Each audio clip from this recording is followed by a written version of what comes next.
Atos 27. Eu não vou ler todo o capítulo, mas eu vou te contar o que aconteceu e algumas vezes eu vou voltar na leitura. E que bom que lá atrás o Douglas está projetando para a gente. Quando foi decidido que navegássemos para a Itália, entregaram Paulo e alguns outros presos a um centurião chamado Júlio, da corte imperial. Embarcando num navio adrantino, que estava de partida para costear a Ásia, fizemos-nos ao mar, indo conosco Aristarco, Macedônio e Tessalônica. No dia seguinte, chegamos a Sidom, e Júlio, tratando Paulo com humanidade, permitiu-lhe ir ver os amigos para obter assistência. Partindo dali, navegamos sob a proteção de Chipre, por serem contrários os ventos, e tendo atravessado o mar ao longo da Cilícia e da Panfilha, chegamos a Mirra, na Lícia. Achando ali o centurião um navio de Alexandria, que estava de partida para a Itália, nele nos fez embarcar. Navegando vagarosamente muitos dias, tendo chegado com dificuldade de fronte a Quinido, não nos sendo permitido prosseguir por causa do vento contrário. Navegamos sob proteção de Creta, na altura de Salmona. Costeando-a penosamente, chegamos a um lugar chamado Bons Portos, perto do qual estava a cidade de Lazéia. Depois de muito tempo, tendo se tornado a navegação perigosa, e já passando o tempo do dia do jejum, admoestava-os Paulo, dizendo: senhores, vejo que a viagem vai ser trabalhosa, com dano e muito prejuízo, não só para a carga do navio, mas também da nossa vida. Mas o centurião dava mais crédito ao piloto e ao mestre do navio do que ao que Paulo dizia. Não sendo o porto próprio para invernar, a maioria deles era de opinião que passassem dali, para ver se podiam chegar a Fenícia e aí passar o inverno, visto ser um porto de Creta, qual olhava para o nordeste e para o sudeste, soprando brandamente o vento sul, e passando por eles ter alcançado o que desejaram, e pensando eles ter alcançado o que desejaram, levantaram a âncora e foram costeando mais de perto a ilha de Creta. Entretanto, não muito depois, desencadeou-se do lado da ilha um tufão de vento chamado Euroaquião, e sendo o navio arrastado com violência, sem poder resistir ao vento. São 44 versículos. E por serem 44 versículos, eu peço para você deixar sua Bíblia aberta. Queria te dizer uma coisa. Qual será o segredo de nós atravessarmos uma grande tempestade e não sermos engolidos por ela? Qual será o segredo de nós de alguma maneira atravessarmos uma tempestade e de não sermos engolidos por ela? Quando a gente tem uma missão,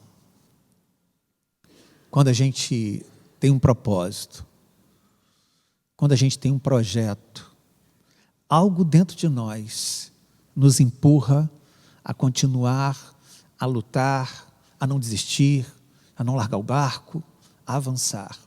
Paulo tinha um projeto. Paulo deveria chegar a Roma. Por que Roma? Porque Roma era o centro do mundo. Naquele tempo, Roma representava, aquele que chegasse a Roma conseguiria alcançar vários outros lugares, porque a cultura partia de Roma, o comércio fervia em Roma. Então Paulo tinha um propósito. Para a nossa vida acontece isso. Às vezes, a gente precisa de um propósito para a gente empreender novas lutas. Às vezes, a gente precisa lembrar que existem propósitos maiores do que os tufões que a gente atravessa, maiores do que as tempestades que a gente atravessa. Nós temos filhos pelos quais vale a pena continuar a lutar. Nós temos família, nós temos igreja e, sobretudo, nós temos um Deus pelo qual vale a pena a gente não desistir, vale a pena a gente acreditar. Ter uma missão é algo importante para a gente enfrentar a vida. Ter uma missão é algo importante para a gente acreditar nisso. Então, o que faz a gente não ser engolido pelas tempestades da vida? Ter uma missão. Uma das coisas que ajuda a gente. Claro que é Deus, claro que é Deus. Mas lá dentro, o que empurra a gente para frente é ter um objetivo. Segunda coisa, retrocessos e atrasos têm uma razão de ser. Nós já conversamos. Você já retrocedeu. Já deram errado algumas coisas na sua vida, que representaram grandes retrocessos, que você teve a sensação que andou para trás. Retrocessos e atrasos têm a sua razão de ser.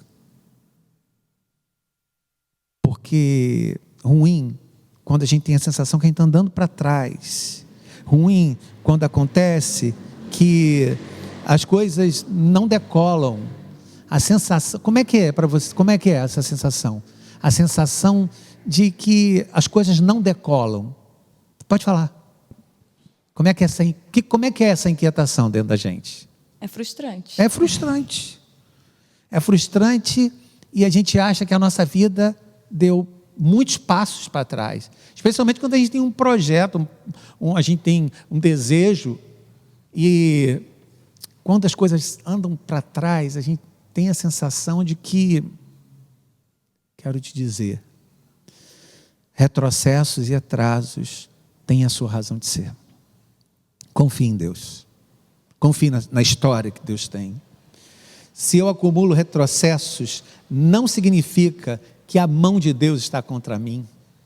Isso é importante. Se eu acumulo retrocesso, não significa que a mão de Deus está contra mim. Preste atenção. O fato de você, de alguma maneira, ser um abençoado, não significa que você é uma bênção. O fato de você estar sendo abençoado, o fato de Deus estar ajudando você, não significa que você é abençoado. Eu gosto muito do filme do Poderoso Chefão. A saga inteira eu gosto. Acontece uma coisa no Poderoso Chefão. Ele mostra Don Corleone à mesa com a família linda. Noras bonitas, filhos bonitos, filhas bonitas, genros bonitos, netos bonitos, todo mundo esbanjando saúde, uma casa muito rica, a casa de Don Corleone. Mas não significa que ele era uma benção. Porque um dos capangas se aproxima e fala no ouvido dele algo, ele responde, mata a família toda e continua no jantar. No jantar bonito, numa casa bonita, com gente bonita. Então, quero te explicar.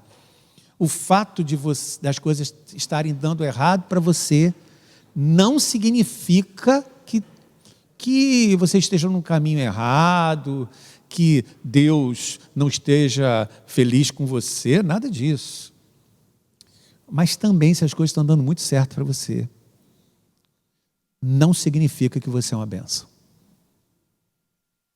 Então, para a gente lembrar, retrocessos e atrasos têm a sua razão de ser. E se eu acumulo retrocessos, não significa que a mão de Deus está contra mim. Outra frase. Equilíbrio é a capacidade de passar por problemas de ordem financeira, saúde e profissional sem se perder. Me ajuda nessa frase aí agora. Equilíbrio é a capacidade de passar por problemas de ordem financeira, saúde, profissional, sem se perder. O que isso diz para você? Vou contar uma experiência.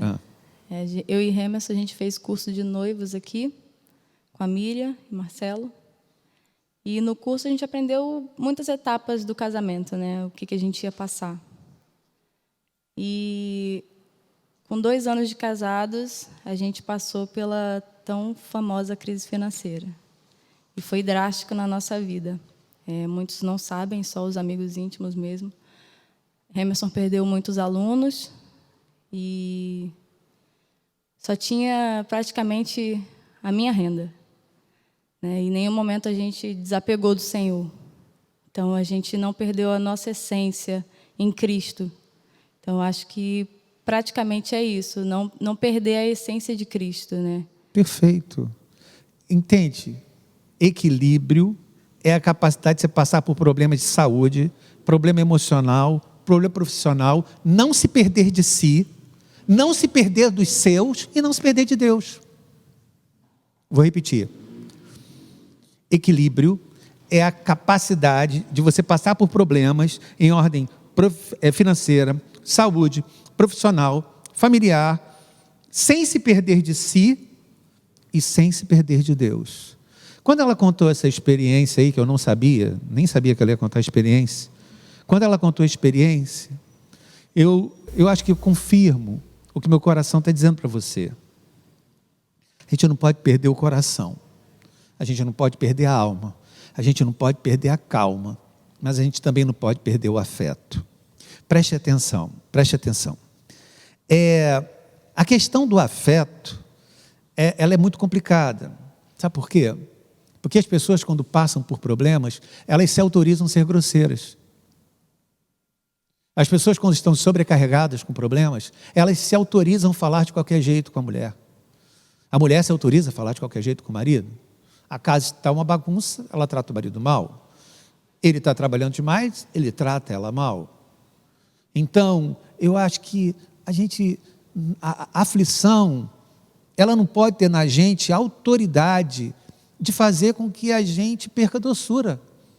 Perca doçura com os filhos. Perca doçura no relacionamento. Perca doçura dentro de casa. Então, porque eu estou com um problema, eu tenho o direito de falar de qualquer jeito. Porque eu estou com um problema, eu tenho o direito de virar o Hulk dentro de casa. Equilíbrio é essa capacidade de passar pelos problemas sem perder-se de si, sem perder-se daquelas pessoas que amamos e sem perder-se de Deus. Importante a gente lembrar disso. E eu quero dizer que pessoas não nascem resistentes. Elas vão adquirindo isso com o passar do tempo. A gente pensa assim, eu não consigo, eu não nasci para isso, eu não tenho estrutura para isso. Todo mundo diz isso em algum momento. Você tinha 2 anos de casada, ou estava no início do casamento, que todo mundo acha que não tem estrutura para isso. Mas eu quero lembrar você que as pessoas não nascem resistentes, elas vão conseguindo resistência com o passar dos anos. Nós precisamos ter clareza naquilo que a gente está envolvido. Eu acho esse é um ponto importante do sermão. A gente precisa de clareza naquilo que a gente está envolvido. Olha só. E passando muito tempo, sendo já perigosa a navegação, porque no jejum tinham pesado, Paulo os admoestava, dizendo: Senhores, vejo que a navegação há de ser incômoda e com muito dano, não só do navio e da carga, mas também de nós. Danos para nós. A gente, quando está atravessando um problema, quando a gente está atravessando uma tempestade na vida, a gente precisa de ter clareza. Ter clareza. A gente precisa de ter clareza para a gente não viver nenhuma distorção. A gente tem que ter clareza para a gente ter noção do que nos espera. A gente tem que ter clareza para ter noção do tamanho da tempestade que está na nossa frente. E eu quero dizer para você, tem como ficar neutro? Responde isso, Camila. Imagina estar diante de um problema. A gente tem como ficar neutro? O que você acha num problema? Não. Por quê? Tem que se posicionar. Tem que se posicionar. Às vezes a gente vive a ilusão, a gente vive o engano de achar que eu tenho como cruzar os braços, que eu tenho como ficar neutro, que eu tenho como ficar... eu não vou me meter. Eu não vou me meter. Isso é uma postura clássica dos homens. Eu estou na minha, eu vou ficar calado, eu estou na minha, eu não vou me meter. Isso é uma postura clássica dos homens. Eu quero dizer que você pode não se mexer, mas os seus problemas se mexem. E eles se mexem muito. E eles se mexem rápido. Você pode não se mexer, mas o barco mexe. Você pode não se mexer, mas as velas mexem. Você pode não se mexer, mas seus problemas estão se mexendo. Eu acho que esse é um recado bom para a nossa vida. A gente não tem como ficar neutro. A gente tem que ter a capacidade de olhar o ambiente, as possibilidades e dar o recado. Nós vamos afundar. A gente precisa olhar para o ambiente e dar o recado. As evidências estão aí, as coisas estão se desintegrando na sua frente.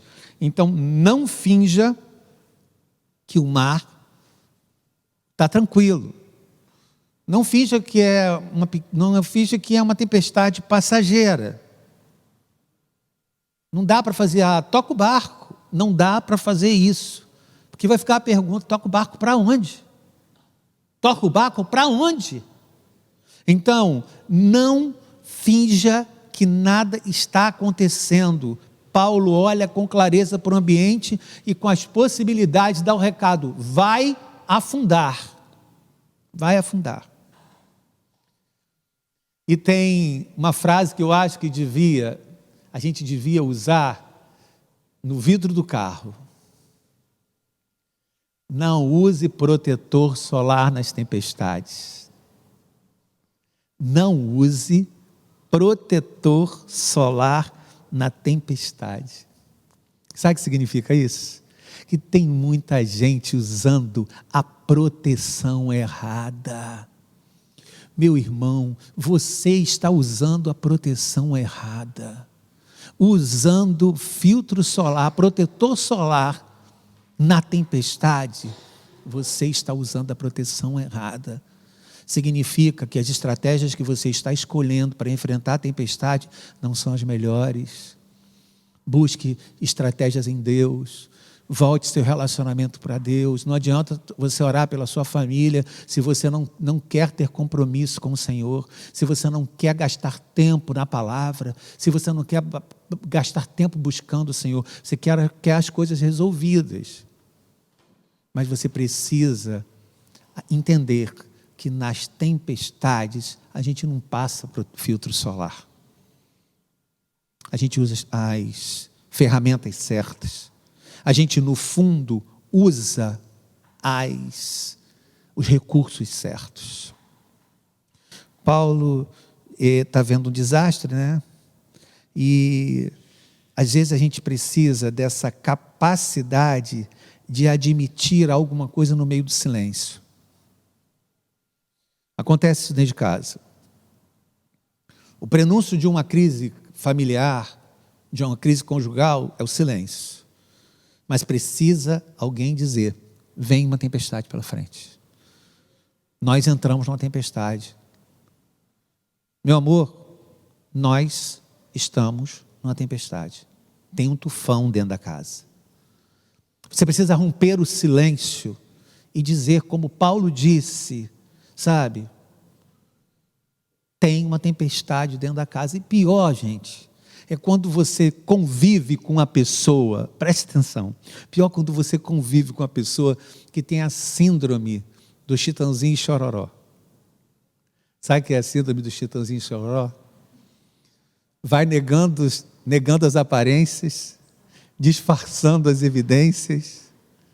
O que eu mais gosto nessa síndrome dessa música é: chega de tanta loucura, Chega de tanta loucura, as coisas estão complicadas, está na cara que as coisas em casa não estão bem, e você está negando as aparências, disfarçando as evidências. Para quê? Chega de tanta loucura, fala nisso, conversa, pede ajuda, procura alguém, abre o coração, toma uma atitude. Abandona essa coisa de, ficar negando evidências. O convite que a gente tem nessa vida é que, no mundo das aflições, Deus nos dá a oportunidade de parar, de voltar atrás, de criar, de chorar, de analisar e de prever. No mundo das aflições e das tempestades, nós temos a capacidade de parar, de voltar atrás, de criar, de chorar, de analisar e de prever. A gente precisa acreditar que saídas existem, mesmo quando o tufão está rodeando o barco, que é o que a nossa história conta. A gente precisa acreditar que nós precisamos enfrentar a vida com coragem. A gente precisa acreditar que sozinho eu não consigo. Eu preciso acreditar que esse carro eu não compro. Eu preciso parar e acreditar que com essa mulher eu não vou namorar. Com esse cara eu não vou ficar noiva. Eu preciso parar e acreditar que eu preciso ter declarações de fé madura. Eu preciso de declarações de fé que sejam maduras, e não declarações de fé que sejam imaturas. Vai dar certo, vai dar certo, vai dar certo, vai dar certo. Às vezes a gente faz declarações de fé imaturas, e a gente precisa mesmo analisar a vida com coragem, olhar para a vida de frente. Tente controlar suas emoções para não ser controlado por ela. Comenta isso. Tente controlar suas emoções, porque olha só, é meio injusto só o homem estar com o microfone na mão. Se eu estou falando de relacionamento, é preciso a gente ouvir a voz das mulheres. E Camila hoje está pagando preço aqui. Camila, comenta isso. Tente controlar suas emoções para não ser controlado por elas. Enquanto ela acabar enquanto é isso, Douglas, projeta Atos 27, de 18 a 22, é o texto, mas de 18 a 22, pode botar no 18. Pode falar, Camila. Eu sou estranha, eu nunca fui controlada pelas minhas emoções, não. A base... Vou falar do casamento porque é o que eu vivo hoje. A base do nosso casamento é o diálogo, muito diálogo. Então, para eu não ser controlada pelas minhas emoções, e ele também não, a gente procura dialogar, sempre. Isso. Mas isso não é fácil. Não. Especialmente para quem está começando no casamento como você. Você não tem tantos anos de casamento. 4 anos. Então, isso não é fácil. Eu vou falar para você que já tem mais tempo de casamento e você que está entrando no casamento agora. Tente controlar suas emoções para não ser controladas por ela. Vamos no texto. Vamos lá, 18. Açoitados severamente pela tormenta, no dia seguinte já aliviaram o navio. E ao terceiro dia, nós mesmos, com as nossas próprias mãos, lançamos ao mar a armação do navio. E não aparecendo, já havia já alguns dias que nem sol, nem estrela, não aparecia nem sol nem estrelas. Caindo sobre nós, a grande tempestade dissipou-se afinal. Dissipou-se afinal toda a esperança de salvamento. Havendo todos estado muito tempo sem comer, Paulo, pondo-se de pé, no meio deles disse: Senhores, na verdade, era preciso terem-me entendido para não partir para Creta, para evitar esse dano da perda.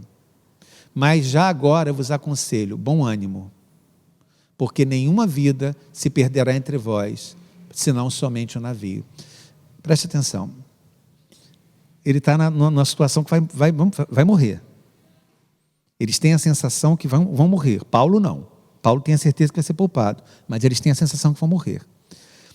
No meio do tufão, no meio da tempestade, Paulo fica de pé e fala assim para eles: olha só, vocês não me ouviram na hora que era para ouvir, então eu peço que vocês ouçam agora.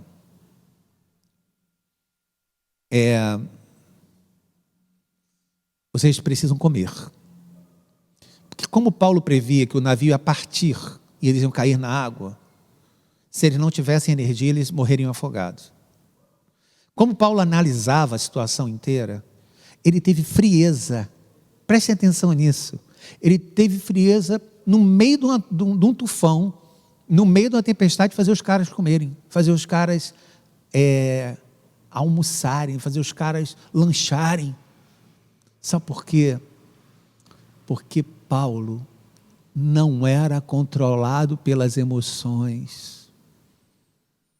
Se você deixar que as emoções controlem a sua vida, controle o seu relacionamento, elas vão ser as grandes ditadoras da sua vida. Às vezes é preciso frieza, tranquilidade, para você dizer: temos que parar a aflição agora e temos que comer. É tão bom quando um na família tem esse espírito, um espírito de lucidez, de parar e dizer o seguinte: para tudo, vamos comer.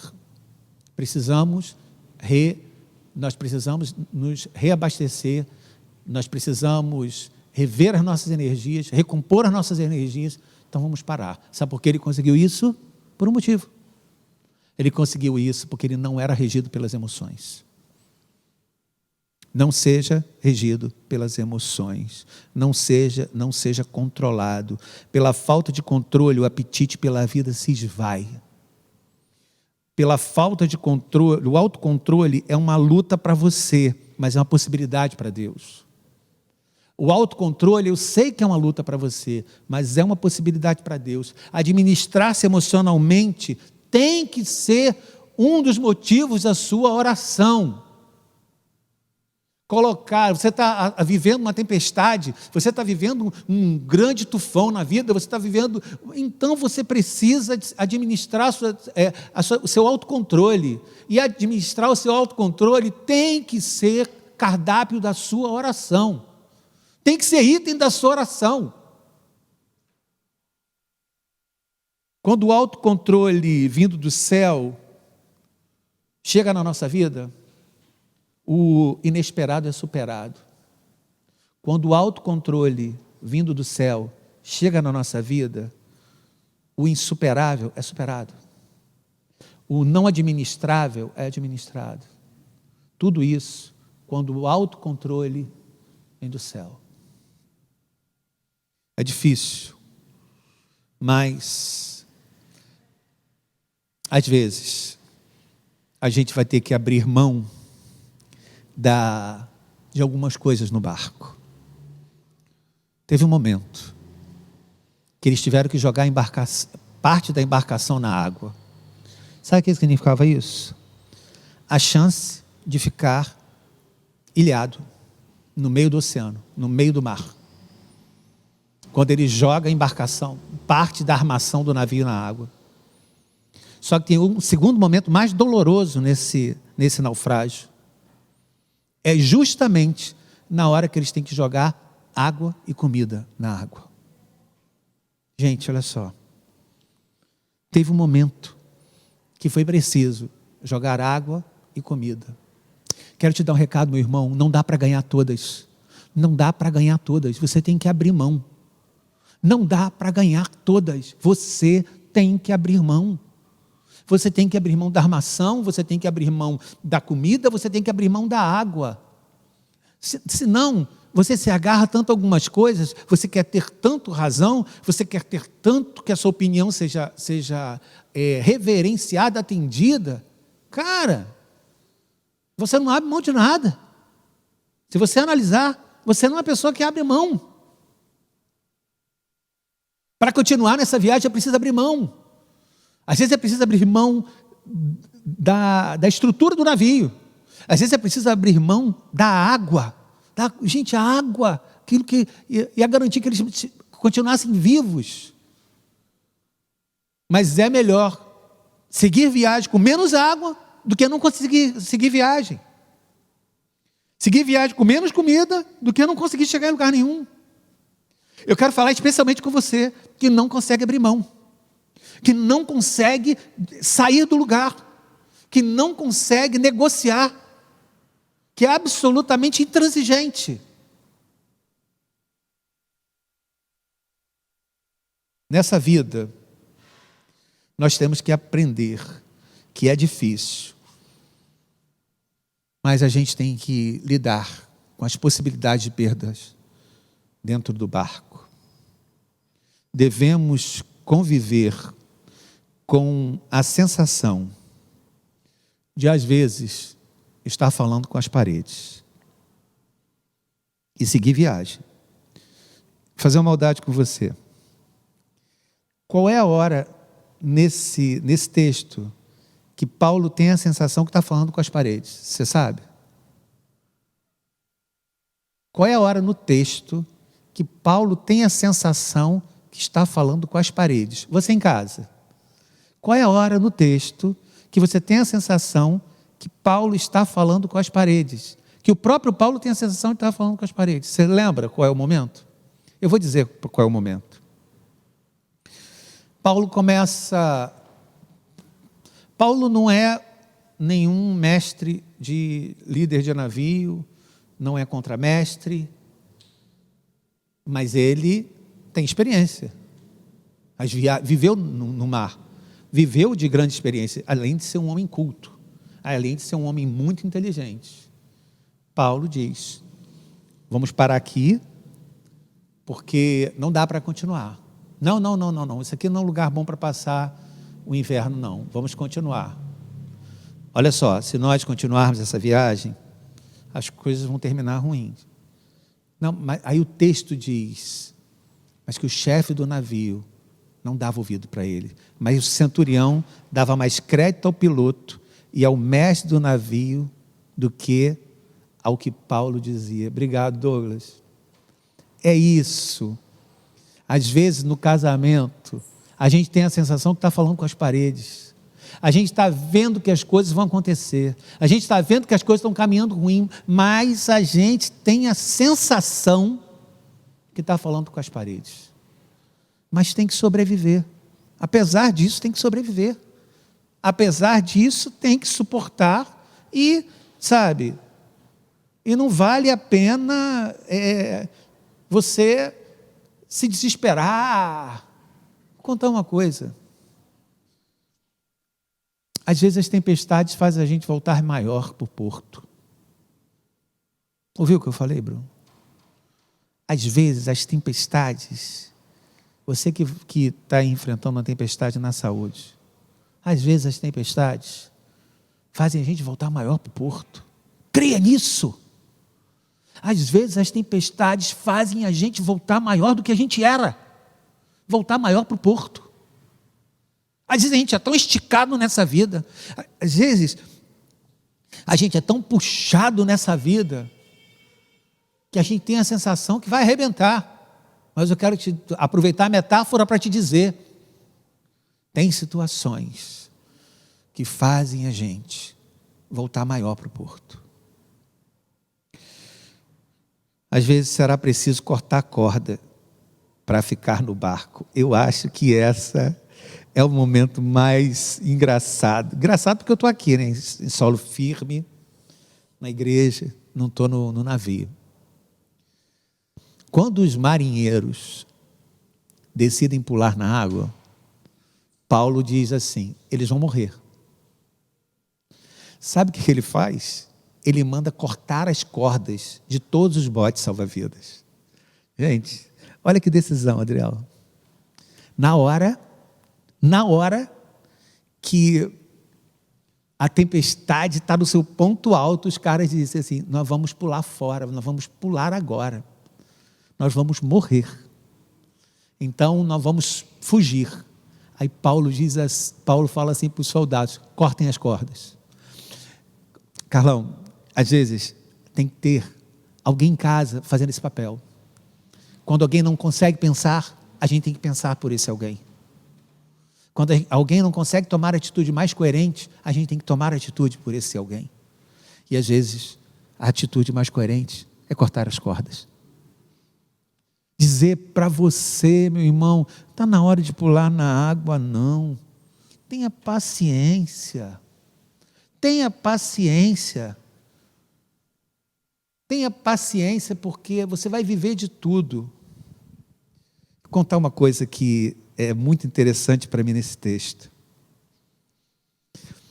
Chega uma hora que o mestre decide tomar uma decisão. O centurião decide tomar uma decisão. Ele fala assim: já que o navio vai afundar, vamos matar todos os prisioneiros. Olha a cabeça. Já que o navio daqui a pouco vai afundar, a gente vai perder o navio, vamos matar todos os prisioneiros. Às vezes, um na casa fala as coisas mais absurdas que você pode ouvir. Dá vontade de jogar no mar, mas você tem que convencer do contrário. Não, Senhor, não mate os prisioneiros, porque ninguém vai se perder. Às vezes um na casa fala uma besteira, mas não é por isso que esse tem que ser esganado. Não é por isso que esse tem que ser colocado porta fora. Porque quantas besteiras você já não falou? Quantas coisas você já não disse? Às vezes a gente fala besteira. E o centurião fala uma bobagem.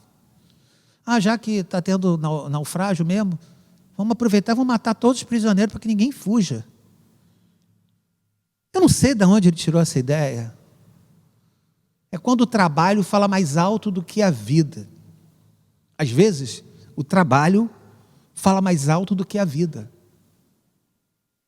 Sabe o que aconteceu com esse cara? O que acontece com você, que trabalha muito.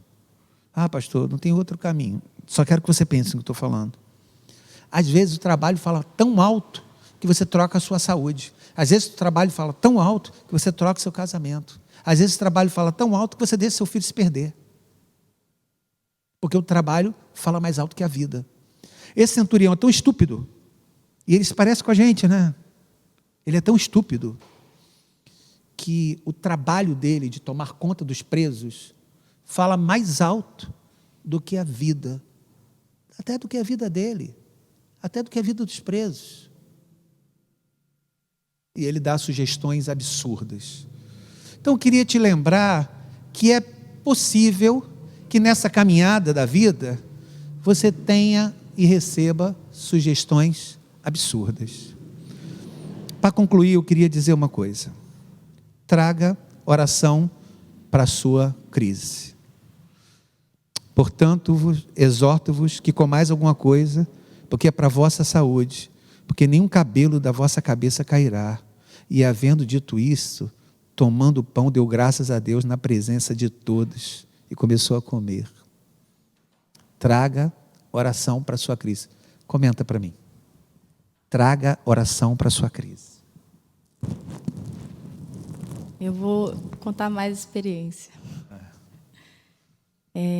Você sabe o que se passou na vida do meu irmão em 2019. Poucas pessoas sabem, não vou expô-lo aqui. Mas foi uma experiência horrível e acho que durou 1 ano, mais ou menos. E eu entrei num princípio de depressão. Não sei se você lembra disso. Não sei se eu te contei. E eu não deixei isso abalar a minha vida. Eu fiquei 1 ano me martirizando o porquê daquilo. Eu não deixei essa crise afetar mais o meu casamento, mais a minha vida, mais o meu trabalho. Isso estava afetando muito a minha vida. E minha mãe até falou para mim: Camila, não, isso não é com você. Vamos orar. Vamos orar para ele sair disso.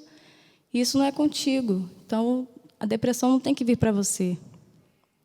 E eu determinei que isso não fosse para mim. Então, eu não deixei essa crise me abalar. Traga oração para a sua crise. Mais do que determinar qualquer coisa, é trazer oração para a crise. Foi a voz da socorro. Vamos orar. traga oração para a sua crise. Esse é o recado. E eu estou chegando ao final.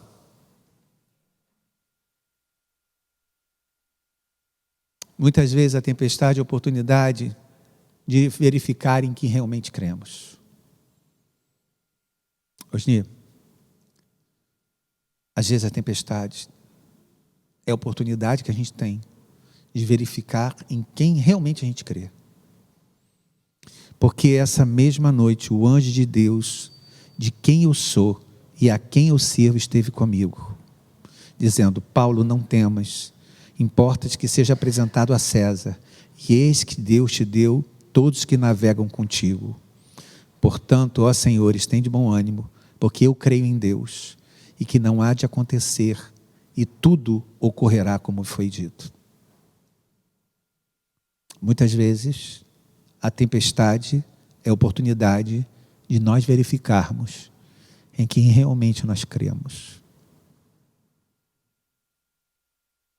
Aí, o grande finale é: pula todo mundo na água. Agora, até agora era para conversar.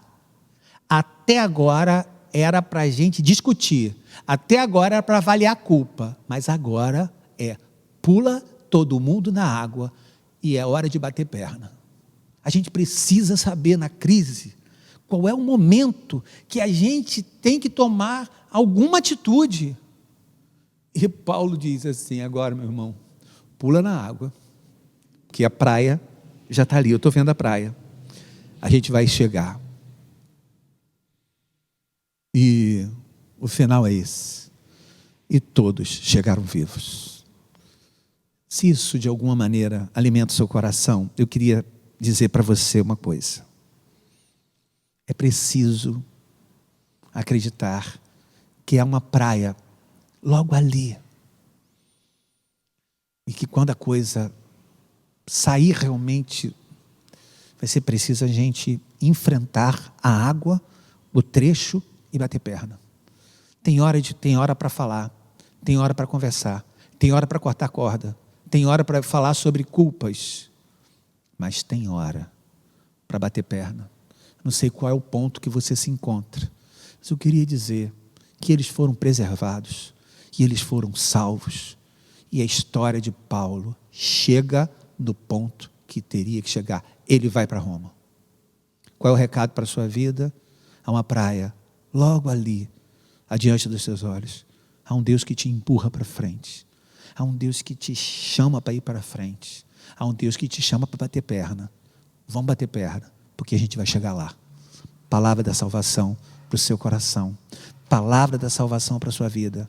É hora de bater perna, porque nós vamos chegar lá. Porque vai ter amanhã para a gente.